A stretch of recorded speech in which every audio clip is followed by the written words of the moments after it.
Hi, I'm Susan Avery with My Purchasing Center, and I am at the ProcureCon event in Atlanta this week talking to the Collaborate to Innovate award recipients, which is an award that is presented by ProcureCon and IACCM. And I'm here with Anthony Aming of Baker Hughes, who received one of the awards. Anthony, can you tell us about the project you submitted to receive this award? Yeah. Our company needed a methodology to become more agile and to add value to the organization. So what we did was we looked at two of our business processes, the procure to pay and the end of job to payment cycles on the supplier and customer sides of the organization, because one would be adding value and one would be reducing costs. So that's what we were after. And can you give us an example of how you collaborated on that project? Those two processes require across several groups in the organization, and even externally with procure to pay, you deal with your suppliers as well.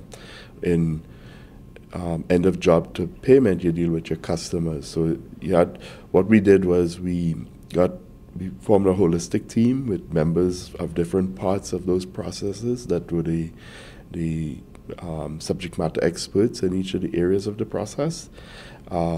We had several elaboration meetings to understand and define the process, the as-is and to-be processes.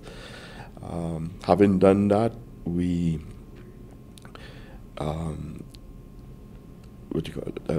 turned on the process, mapped the process and turned it on, lit it up, and we developed consoles or dashboards that we then rolled out to people to monitor and measure the processes.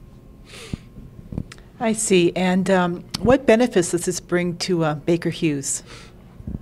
Okay, let's take the end of job to payment cycle. Okay. The end of job to payment cycle is tied to day sales outstanding, which is a measure of your cash flow, how much accounts receivable you have outstanding, and you would like that to be, it's measured in days. You would like that to be a very short, small number of days.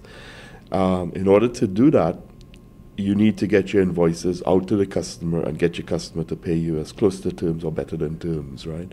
So you can break that measurement into two cycles: the end of job to when the invoice revenue is booked in and the invoice is sent to the customer. That cycle is called lapse days. And the other part of the cycle is once the invoice is booked and sent to the customer, the payment cycle is called actual payment days. Okay. So if with the dashboards and the consoles that we rolled out, we measured those two cycles and showed down hourly, daily, weekly, monthly, down to the person who created the invoice, what was going on in those cycles. When a job was created and the invoice a job ended and the invoice wasn't created in a day or whatever metric we decide to work with, we preemptively sent information to the right people so that the invoice would get created on time and sent to the customer. When payments are not made, the terms are met and the payments are not made, we send in notifications to the right people so that they could follow up with the customer. So by doing that, we reduce the lapse day cycle time, reduce the actual payment day cycle time, and by doing those two things, we're able to reduce our day sales outstandings. We were able to reduce by 2 days, which in our business is tens of millions of dollars. On the procure to pay side, we did similar things. If you look at your cash conversion cycle, it's made up of the day sales outstanding, it's made up of the days inventories outstanding, the days payables outstandings, DPOs, right? So on the procure to pay side, if we could manage our inventory and if we could manage our payment to our suppliers, that was very important. So we did the same thing like we did on the accounts receivable side for our customers. We looked at on-time delivery, and by doing that, we created dashboards that would show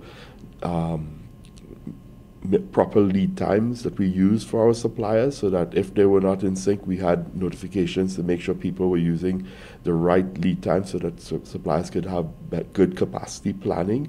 And we also looked at things like on-time delivery. We have consoles that deal with on-time delivery to make sure the suppliers are delivering on time so that we could manage our inventory instead of piling up a sort of inventory so that, it's not good for us, right? So those dashboards help to do that. And then we have another, and then alerts can be sent to the suppliers, sent to the customers. Hey, the goods is not on time. Let us know. It's done preemptively before it's supposed to arrive. Also, on the accounts payable side, we had another dashboard where once we receive the supplier invoice, the supplier needs to be paid to terms. We at Baker Hughes always want to pay our suppliers to terms. We don't want to do that. Right. So we present the dashboard visible to them and everybody inside of the organization. Once that invoice comes in, we provide the invoice response. We show the invoice is posted to payment within minutes of the invoice being pushed into our ERP or SAP's, our ERP system. And the supplier then knows within payment terms, 30 days, 45 days, whatever it is, they're going to be paid. And then on that dashboard as well, we provide a remittance advice when that occurs. So they know that the invoice has been submitted, they know that the invoice is posted for payment, they know that they're going to be paid within their payment terms, and 99% of the times those invoices post for payment the first pass yield, which is, the suppliers really like that. So by doing that, we're able to control our actual the DPOs, right, days payables outstanding, because now the suppliers are not asking us, can I get a prepayment for stuff, or putting us on credit hold and stuff like that. So there's a lot of collaboration, as you can see in there, and innovation. That sounds extremely valuable contributions. Would you have any advice for people who are watching on how to collaborate? Oh, yeah. So what's important here, like the two processes are huge processes and cover several groups, okay? So it's very important before you start is to get everybody in a room, all the key players, all the subject matter experts, and come up with a holistic plan and understand your as-is and to-be processes. Having done that, you need to make sure that you handle the change management, because change management in any process change or implementation, especially if you're doing it on a global basis like we've done it, is the source of failure, right? So people, process, technology, the people is the biggest thing that you have to deal with. The process, once everybody agreed to the process, make sure it's well documented and rolled out systematically, and they have all the follow-up and support and all of that. And then make sure the technology provides the data accurately and precisely.